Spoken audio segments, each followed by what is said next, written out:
다음으로는 우리 이야기 콘서트에 앞서서 2013년부터 3년간 칠곡 인문학 마을을 직접 총괄 운영하면서 시작의 이야기가 문화가 도시 브랜드가 되는 현재 고민에 대하여 김영현 유알아트 전 대표님이시자 전 지역문화진흥원장님의 이야기를 들어보도록 하겠습니다. 큰 박수로 부탁드리겠습니다.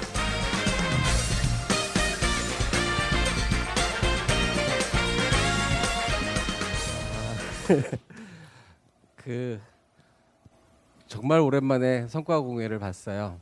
너무 좋습니다. 애쓰셨고 계속 울컥할 때마다 저도 울컥하고 있었어요.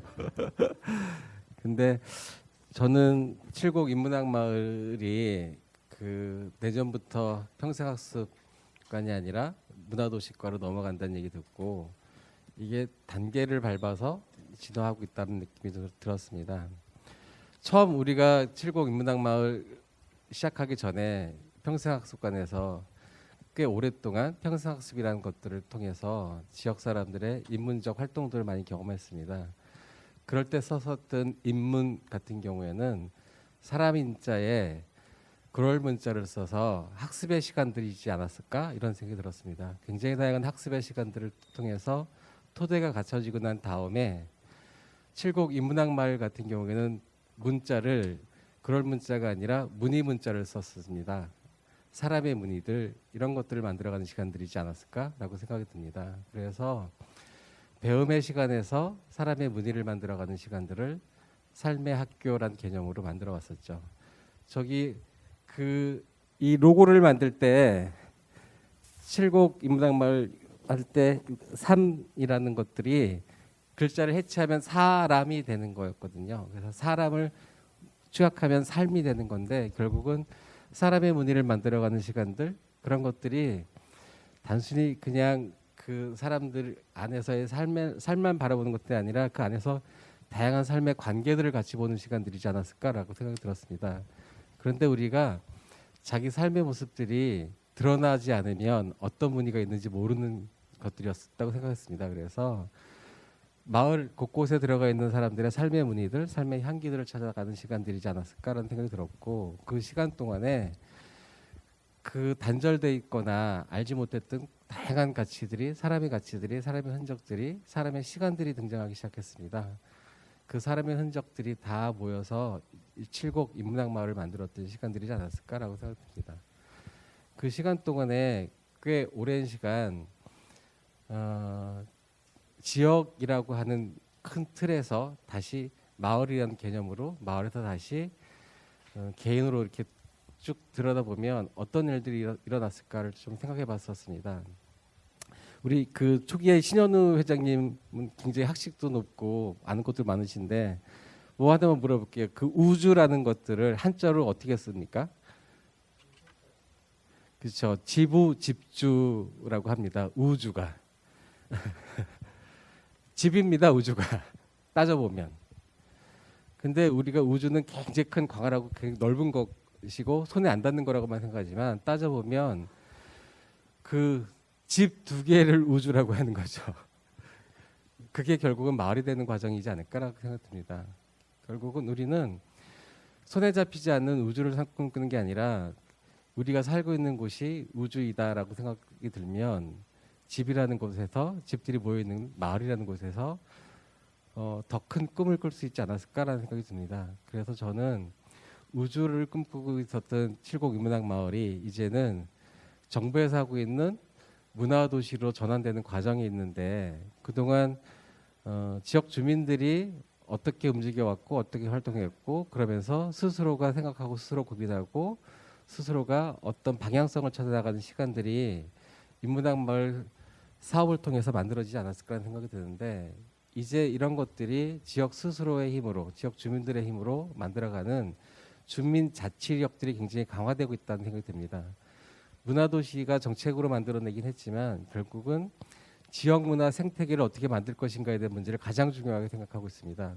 결국은 평생학습의 10년 그리고 인문학마을의 10년 이런 정도 됐으면 이제 스스로가 미래를 설계할 수 있는 힘이 생기지 않았을까라는 생각이 들기 시작했고요. 단순히 이게 프로그램에 대한 문제가 아니라 아까 여러 사례들을 쭉 보면서 느꼈던 것들은 이제 다음 세대 미래를 생각하는 활동들까지 만들어지고 있구나라는 생각이 좀 들었습니다.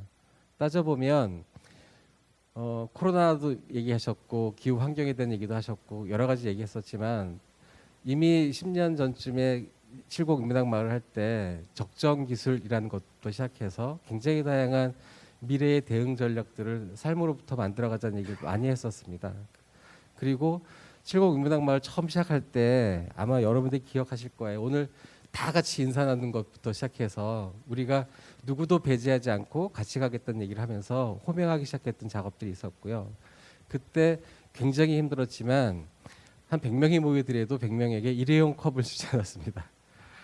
다 그 많은 것들을 다 끝나가면 다 설거지해가지고 갖다 놓고 하면서 어떤 삶의 태도를 가져야 될 것인가에 대한 얘기들을 가장 중심에 두고 있었습니다. 결국은 그 많은 지구의 위기부터 그 사회적 갈등까지를 다 따져보면 결국은 어떤 삶의 태도와 관계 방식을 갖고 있느냐가 답이 될 수 있지 않을까라는 생각을 했었습니다. 그래서 아마 그동안 쭉 오랫동안 지역에서 활동하면서 다시 한번 고민하게 되는 것들 그리고 깊게 고민하는 것들을 생각해 보면 우리가 어떤 삶을 살아야 될 것인지 그리고 어떤 관계를 통해서 미래를 열어야 될 것인가에 대한 얘기를 몸으로 체득하고 있지 않을까라는 생각이 들었고 아까 한 마을에서 얘기하셨는데 코로나 때문에 그 처음 심어놨던 꽃이 다 죽어버리고 더 나빠졌을 때 다시 나무를 심게 했을 때 나무를 심는 것만이 아니라 마음도 심었다는 얘기를 하시더라고요. 결국은 그런 마음이 마을 곳곳에 스며 있는 곳들이 인문학 마을일 것이고 이제는 그런 것들이 좀 더 도시로 확장되고 있는 단계라고 좀 봅니다. 그래서 첫 번째 인문은 그럴 문자 쓰고 두 번째 인문은 문의 문자를 쓰고 세 번째 문은 문문자를 쓰기로 했다고 합니다. 그 사람 간의 문을 여는 역할들로 가겠다. 그래서 인문학 마을의 경로가 이제 바뀌어가고 있습니다. 다음 단계로 넘어간다 그러면 사람의 문의가 만들어졌으니 문을 열고 문을 내고 이제 사람에게 다가가기 시작하는 그래서 모든 도시가 하나가 되는 과정까지 가기 시작할 때 이럴 때 조심스럽고 고민스러운 것들은 낯선 것과 만날 땐 두렵거나 또는 갈등이 생기거나 불편함이 생기기 시작할 수도 있습니다. 그런 것들을 풀어가는 기본적 원칙들은 있다고 생각합니다. 지금도 진행하고 있는 생각밥상을 처음 시작할 때 한번 생각해 보시면 그럴 거예요. 좀 아까 영어로 얘기를 잠깐 들었지만 권역 사업하면서 오히려 더 갈등이 심화되거나 힘든 것들에 대한 얘기를 하셨었는데 생각밥상 할 때 아마 생각해 보시면 그럴 거예요. 한 70명, 80명, 100명이 모이는 자리에 당연히 굉장히 많은 정책 사업을 할 때 보면 그러면 1인당 얼마씩 밥값을 주거나 책정하거나 이런 행사에 익숙해져 있을 때 그때 그런 얘기를 했었죠. 밥값을 주는 게 아니라 재료비를 만들어서 스스로 밥을 해먹는 것부터 출발하겠다. 그때 좀 많이 불편했거든요, 사실은. 사람들을 불러 모아놓고 밥값을 안 준다고 이러면서 굉장히 힘들었지만 그게 인문학 마을의 기본적 원칙과 철학이었었습니다. 돈으로 해결하려고 하는 게 아니라 사람의 힘으로 하겠다는 것들을 계속 고수했고 그런 것들 때문에 돈이 아니라 사람 간에 만나서 즐겁고 행복한 것을 찾아갈 수 있겠다는 가능성을 보여줬던 모습들을 저는 아직도 기억합니다. 그래서 모든 마을이 돈 30만 원 가지고 100명이 먹는 밥상을 차려낼 수 있는 힘이 전국 어디에도 없습니다. 사실은. 그런 것들이 마음만이 아니라 자기 것들을 내놓으면서 같이 시작됐던 것들이 아닐까? 우리가 이런 원칙과 기준을 무너뜨리기 시작하면 아무리 좋은 사업을 오더라도 아무리 많은 돈이 오더라도 무너지는 건 순식간입니다. 문화도시 예산이 200억이라고 하지만 그 돈이 들어온다고 해서 대단히 많이 달라질 건 아닙니다. 이런 마음과 이런 태도가 장착되어 있는 여러분 같은 경우에는 충분히 그 돈을 잘 정말로 우리 지역의 미래를 위해서 잘 쓸 수 있는 방법을 알고 있을 거라고 생각됩니다. 문을 열고 누군가와 만나러 가기 시작할 때 두려움도 있지만 또는 불편함도 있지만 이런 기본적 원칙과 마을 강령들, 도시의 강령들을 만들어낸다면 제도가 아니라 우리들끼리의 약속들을 잘 만들어낸다고 하면 충분히 갈 수 있지 않을 거라고 생각됩니다. 이런 약속들이라는 것들을 만들 때 적어도 우리가 여태까지 축적해왔던 평상시 10년, 인문학 마을 10년의 시간 동안 축적해왔던 것들을 잘 잊지 않고 가져간다고 하면 문화도시가 오면 어떤 도시보다 정말 강력하고 미래를 준비할 수 있는 도시가 될 수 있지 않을까 이렇게 생각하게 됐고요. 따져보면 오늘 이렇게 쭉 발표하셨고 저 밑에서도 굉장히 잘 열심히 애써서 해왔던 분들이 있는데 이제 점점 가면 갈수록 고도화되거나 이렇게 뭔가 잘하기 시작하면 외부의 힘이나 행정의 힘은 뭐냐면 이걸 포장하거나 장식하려고 하는 속성들도 분명히 있습니다. 그랬을 때 그런 것들이 필요한 부분까지는 가지만 그 도를 넘어서거나 이 중심을 넘어서게 하는 방식들 같은 경우에는 주민의 힘으로 주민의 속도로 같이 가려고 하는 노력도 정말 필요하지 않을까 하는 생각이 들고요. 이제는 문화도시 같은 경우에는 결국은 행정과 공공과 시민의 힘으로 같이 갈 수 있는 가장 강력한 제도입니다. 문화도시의 평가 점수를 보면 거버넌스가 40점입니다. 그리고 자율관리가 25점입니다. 그리고 모든 도시의 공통성과는 3%밖에 5점밖에 안 됩니다. 그리고 스스로가 평가 지표를 만들어 평가하는 점수가 30점입니다. 성과 사업을 아무리 잘해가지고 만든 성과는 35점밖에 안 됩니다. 우리가 연대하고 협력하는 것들이 40점입니다. 사업의 성과보다 더 중요합니다. 그리고 스스로 이것들을 지속 가능하게 설계하고 관리할 수 있는 역량들, 제도화부터 시작해서 이런 것들이 25점입니다. 결국은 주민 스스로의 판단과 스스로의 결정에 의해서 실행할 수 있는 구조를 어떻게 만들 것인가에 대한 문제고 자치분권이라고 하는 것들이 이야기된 지 30년이 넘었는데 아직도 자치가 어떻게 되고 있는지 분권이 어떻게 되고 있는지 잘 모릅니다. 근데 칠곡 같은 경우에는 그런 토대가 마련돼 있고 문화도시라는 것들은 그걸 가장 강력하게 촉진하는 제도이기 때문에 여러분들이 자치력들을 가지고 문화자치력을 가지고 도시를 변화시켜내겠다라는 전략을 가지고만 좋을 것 같다는 생각이 들고요. 문화도시는 그냥 프로그램 사업이 아닙니다. 콘텐츠 사업도 아닙니다. 도시 전략입니다. 칠곡이 호국 평화의 도시에서 인문학 도시로 넘어가는 과정인데 이제는 인문학이라고 하는 문화도시, 인문학 도시라는 것들을 가지고 미래를 설계할 수 있어야 된다고 생각이 들고요. 결국은 이 5년의 시간 동안 제가 지금 이렇게 이야기하면 이미 선정된 것처럼 얘기하고 있는 건가요? 그래도 되겠죠, 뭐.